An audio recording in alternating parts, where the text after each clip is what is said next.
অতীতের আপিল বিভাগ তা সঠিকভাবে বিবেচনা করতে ব্যর্থ হয়েছে।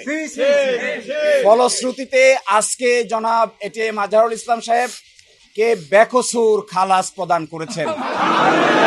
বাংলাদেশের ইতিহাসে নয়, পৃথিবীর ইতিহাসে এটি একটি নজিরবিহীন ঘটনা হয়ে থাকবে।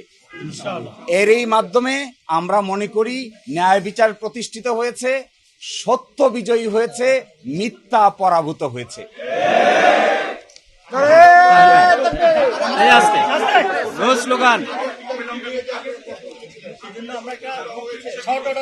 জি,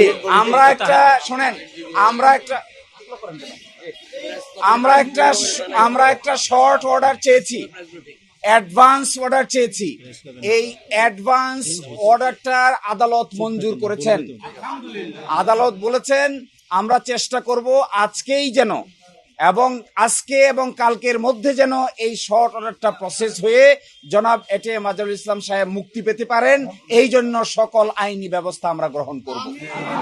11:30টায় বাংলাদেশ জামাত ইসলামীর পক্ষ থেকে ডিপ্লোমা ইঞ্জিনিয়ার্সে এই প্রেস কনফারেন্সে আপনাদের সকলকেই স্বনির্বন্ধভাবে দাওয়াত দেওয়া হচ্ছে।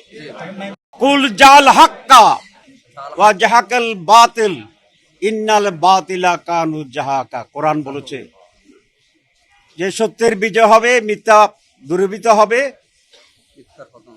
এবং মিথ্যার পতন অবশ্যম্ভাবী।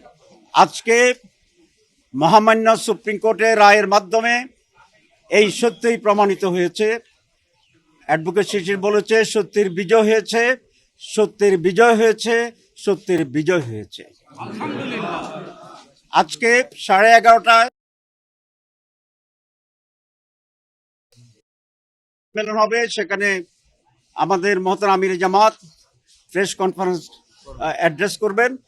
আমি সেই জন্য আর এখানে কথা, আমি কোর্টকে এই দেশবাসীদের প্রতি আমি ধন্যবাদ জানাই, কৃতজ্ঞতা জানাই। তাদের দীর্ঘ আন্দোলন সংগ্রামের একটি সুস্পষ্ট সুন্দর রেজাল্ট আজকে বেরিয়ে আসছে। আমি লয়ারদেরকেও ধন্যবাদ জানাই যারা দিনরাত পরিশ্রম করে এই মামলাটি লড়াই করেছেন এবং এটার একটা সত্য পরিণতি পর্যন্ত চূড়ান্ত পর্যায়ে কাজ করেছেন।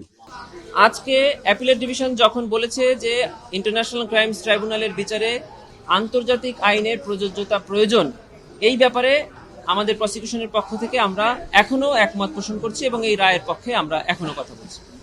মেরিট অব দি কেস, আজহার সাহেবের মামলায় যে মেরিটগুলো ছিল সেগুলোর ব্যাপারে আমরা অ্যাপিলেট ডিভিশনে বলেছিলাম যে এটি up to your lordships decision. Lordships এই মেরিট বিবেচনায় এটিএম আজহার সাহেবকে খালাস প্রদান করেছেন। প্রসিকিউশনের পক্ষ থেকে দেশের সর্বোচ্চ আদালতের রায় বাধ্য। ট্রাইব্যুনালে যে প্রেজেন্ট বিচারগুলো আছে এবং ইন ফিউচার যে ট্রায়ালগুলো হবে, সেক্ষেত্রে এমন কোনো আদেশ আমরা এর উপরে বাংলাদেশে বা পৃথিবী আমরা মনে করি যে আজকেই বেরোবে।